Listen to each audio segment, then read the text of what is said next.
समाचार टीवी में आज का मुख्य समाचार। राष्ट्रीय राजधानी क्षेत्र समेत उत्तर भारत के जहरीली धुंध में दम फूल रहा है। देश में दिल्ली कल सबसे प्रदूषित शहर रहा। ठहरी हवाओं और गिरते तापमान ने स्थिति को और जटिल बना दिया है। घने कोहरे की मोटी चादर पंजाब, हरियाणा से लेकर राजस्थान, पश्चिमी उत्तर प्रदेश और मुंबई तक छाई रही।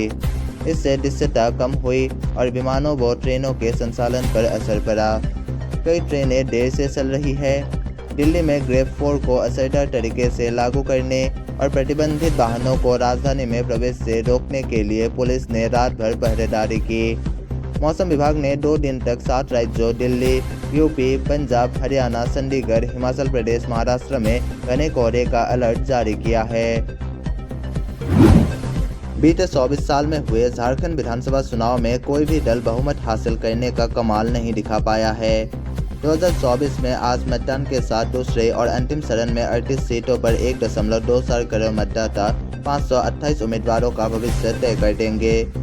इसके साथ ही राज्य में चुनाव पूरे हो जाएंगे। मगर बड़ा सवाल यह है कि पिछले साल चुनाव की तरह राज्य के मतदाता किसी दल को बहुमत से वंचित रखने की पुरानी सियासी रवायत बरकरार रखेंगे या इस बार नई पटकथा लिखेंगे। पश्चिमी अफ्रीकी देशों के दौरे के बाद अब पीएम मोदी आज गुयाना पहुंचेंगे। इससे पहले प्रधानमंत्री मोदी नाइजीरिया और ब्राजील के दौरे पर गए थे। नाइजीरिया में उन्हें सर्वोच्च नागरिक सम्मान मिला, जबकि ब्राजील में उन्होंने G20 देशों के शिखर सम्मेलन में भाग लिया। 2023 का इंदिरा गांधी शांति पुरस्कार डेनियल बैरनबॉइम और अली अबू अब्बाद को दिया गया है।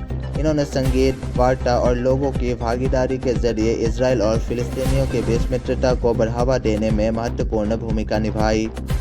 पुरस्कार विजेताओं का चयन भारत के पूर्व मुख्य न्यायाधीश TS ठाकुर की अध्यक्षता वाली प्रतिष्ठित जूरी की ओर से किया गया।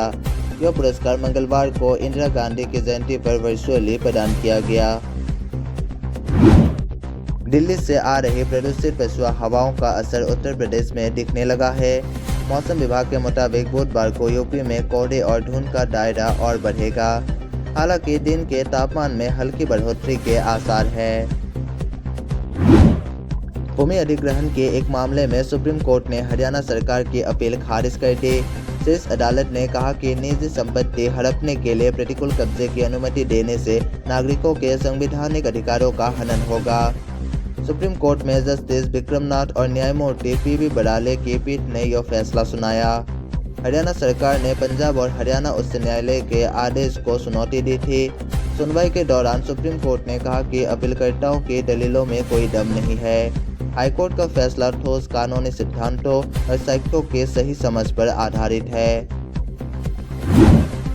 खाली हुई उत्तर प्रदेश समेत 4 राज्यों के 15 विधानसभा सीटों पर आज मतदान हो रहा है। यूपी के साथ ही उत्तराखंड के 1 सीट, पंजाब के 4 सीट और केरल के 1 सीट में उपचुनाव कराए जा रहे हैं। इसके साथ ही महाराष्ट्र की नांदेड़ लोकसभा सीट पर लोग अपने मताधिकार का इस्तेमाल कर रहे हैं। नतीजे 23 नवंबर को घोषित किए जाएंगे। दिल्ली NCR में दमघोंटू हवाओं की वजह से सांसों का आपातकाल लगा हुआ है। वहीं दिल्ली एम्स ने भारी और जानलेवा रसायनों से भरी इस हवाओं का पहली बार लाइव डेमो दिखाया। 4 अलग-अलग तरह के सांस नली वाले डेमो में PM10 और PM2.5 के अलावा PM1 व PM1.5 आकार वाले अति सूक्ष्म प्रदूषकों के घातक परिणाम भी साफ तौर पर देखे जा सकते हैं। सर्दी का असर दिल्ली समेत पूरे उत्तर भारत में दिख रहा है। धुंध की परत से दृश्यता बिल्कुल घट गई है। सुबह के वक्त उत्तर भारत में चलने वाले 36 ट्रेन घंटों देरी से चले। रेल के साथ ही हवाई यातायात प्रभावित हुई। करीब 50 विमानों का संचालन देरी से हुआ। इससे यात्रियों को भारी परेशानी का सामना करना पड़ रहा है। हिमाचल प्रदेश के जनजातीय जिला लाहौल स्पीति के ताबो में सोमवार रात इस सीजन की सबसे ठंडी रात रिकॉर्ड हुई। ताबो में न्यूनतम तापमान -9.7 डिग्री सेल्सियस रहा। इसके अलावा कुकुमसेरी में -3.2, केलांग में -2.3, समदो में -1.3 और कल्पा में 0.7 डिग्री सेल्सियस रिकॉर्ड हुआ। तापमान गिरने से सिस्सू झील जमना शुरू हो गया है। झील पर बर्फ की परत जम गई है।